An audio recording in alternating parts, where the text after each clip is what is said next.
ஆண்டவராக இயேசு கிறிஸ்து நாமத்தில் உங்களை வாழ்த்தி ஆசீர்வதிக்கிறேன். இந்த நாளிலே கர்த்தர் நமக்கு ஒரு ஆசீர்வாதமான ஒரு வார்த்தையை தந்திருக்கிறார். 1 யோவான் புஸ்தகம் 4ஆம் அதிகாரம் 4ஆம் வசனம். பிள்ளைகளை, நீங்கள் தேவனாய் உண்டாயிருந்தும் அவர்களை ஜெயித்தீர்கள், ஏனெனில் உலகத்தில் இருக்கிறவர்கள் உங்களுக்குள் இருக்கிறவர் பெரியவர். இன்னைக்கு நமக்குள்ள இருக்கிறவர் யார் என்று சொன்னார்? இயேசு ஒருவரே, அவர் பெரியவர். இதை நீங்க நம்பிக்கையோடு இருக்கணும். இன்னைக்கு அநேகருடைய இருதயத்தில் இயேசு இல்லாதனால ஒரு பயம். இயேசு இல்லாதனாலே தான் நாளைக்கு ஏதோ நடந்துடுமோ, அதற்கு அடுத்த நாள் ஏதாவது நடந்துடுமோ, ஏதோ ஒரு பயம் இன்னைக்கு அநேகரை ஆளுகை செய்து கொண்டிருக்கிறது. ஆனால் ஆண்டவர் சொல்லுகிறார், மகளே, மகனே, நான் உன்னோடு இருக்கிறேன், நீ பயப்படாத, நீ திகைத்து போகாத, நீ கலங்காத, நான் உன்னோடு இருக்கிறேன் என்று சொல்கிறார். உங்களுக்குள்ள இருக்கிற இயேசு பெரியவர். இதை நம்ம ஆழமாக நம்பணும். அப்பா எனக்குள்ளே இருக்கிறார், ஆவியானவர் என்னோடு வாசம் பண்ணுகிறார், அவர் எனக்குள்ளே ஆளுகை செய்து கொண்டு இருக்கிறார், அவர் என்னை கைவிட மாட்டார், அவர் என்னை நடத்துவார், என் காரியத்தை எல்லாம் அவர் செய்து முடிப்பார் என்கிற ஒரு நம்பிக்கையோடு நீங்கள் கடந்து போய் பாருங்க. அவர் பெரியவராக இருக்கிறபடினால உங்களை கைவிட மாட்டார், உங்களுக்குரிய சகலவற்றையும் ஆண்டவர் செய்து தருவார். அதுதான் நான் விரும்புகிறார். என் மகனுக்கு மகளுக்கு நான் எல்லாவற்றையும் செய்து கொடுக்க வேண்டும் என்று சொன்னேன். இன்னைக்கு அநேகருடைய இறுதியம் எப்பொழுதும் ஒரு பயம்.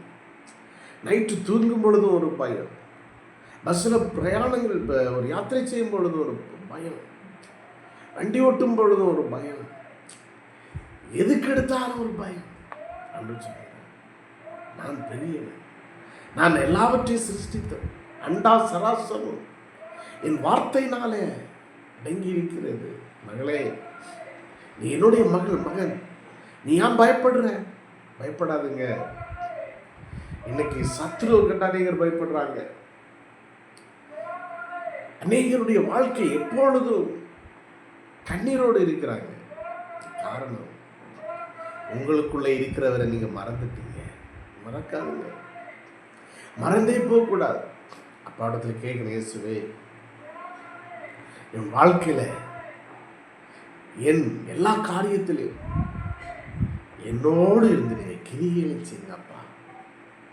என் கண்கள் அதை பார்க்கணும், நான் அதை பார்க்கணும் என்று சொல்லி கேட்கும் பொழுது ஆண்டவர் உங்களோடு இருந்து அவர் உங்களை நடத்துகிறதை கிரிகைகள் மூலம் பார்ப்பீங்க. ஏன் சொன்னார், நாம் ஒவ்வொருடைய வாழ்க்கையிலும் ஆண்டவர் தான் பெரியவர். மனுஷனை நினைத்து அநேகர் நினைக்கிறது அவர் பெரியவர், இவன் பெரியவர், என் குடும்பத்தில் இருக்கிறவன் அவன் படித்தவன் அவன் பெரியவன், என்னுடைய வேண்டப்பட்ட ஒரு நபர் இருக்கிறார், அவரிடத்தில் அநேக பணங்கள் இருக்கு, அவர் பெரியவர் அல்ல.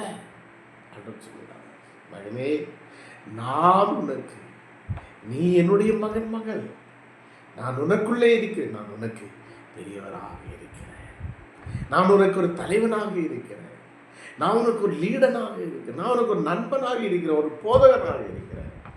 நீ என்ன மறந்துடாத, நீ என்னை விட்டு போயிடாத. அதான் விரும்புகிறார். அதனால இந்த இயேசு உங்களுக்கு ஒரு பெரியவர். அதை நீங்க நம்புங்க. அவர் உங்களோடு இருக்கிறதை நம்புங்க, உங்களை நடத்துகிறது நம்புங்க. அதனால தான் இயேசு சொன்னார், நான் செய்கிற கிரிகைகளாவது பார்த்து நம்புங்கன்னு சொன்னார். அருமை தேவ பிள்ளையே, யாரையும் பெரியவன் என்று சொல்லி, என் குரு என்று சொல்லி, எனக்கு எல்லாம் செய்தவர் என்று சொல்லி அவங்களை உயர்த்தி பேசாதங்க. உங்களுக்கு பெரியவர் இயேசு ஒருவரே, உங்களை நடத்துகிறவர் அவர் ஒருவரே. சில வேளையில் ஆண்டவர் அவர்கள் மூலம் சில உதவிகளை செய்யலாம், சில சப்போர்ட்டுகள் செய்யலாம். ஆனால் அவர்களை பிடித்து தலைவான்னு சொல்லாதுங்க. உங்களுக்கு தலைவர் இயேசு, உங்களுக்கு தலைவர் இயேசு, அவர் உங்களுக்குள்ளே இருக்கிறார். அதனால் இந்த ஆசீர்வதிக்கப்பட்ட இந்த நாளில் ஆண்டவர் உங்களோடு கூட இருந்து உங்களை நடத்தி உங்களுக்கு பெரியவராக இருக்கிறபடினால கர்த்தர் உங்களை ஆசீர்வதிக்க போகிறார். கர்த்தர் உங்களை மகிமைப்படுத்துகிறார். கண்களை மூலமாக உங்களுக்காக நான் சிந்திக்கிறேன். பரலோக பிதாவே ஸ்துதிக்கிறோம். இந்த ஆசீர்வதிக்கப்பட்ட நாளில் இந்த வார்த்தையை கேட்ட ஒவ்வொருவருடைய வாழ்க்கை நீ பெரியவராக இருந்து அற்புதங்களை செய்யுங்க, அதிசயங்களை செய்யுங்க, நடத்துங்க அப்பா. நீ பெரியவர்.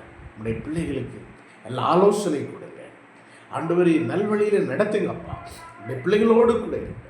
எல்லாவற்றையும் உடைய கருத்திலே தெரியும். இயேசு கிறிஸ்து ஜீவனுள்ள நல்ல தகப்பனே, ஆமென். God bless you. கர்த்தர் உங்களை ஆசீர்வதிப்பார்.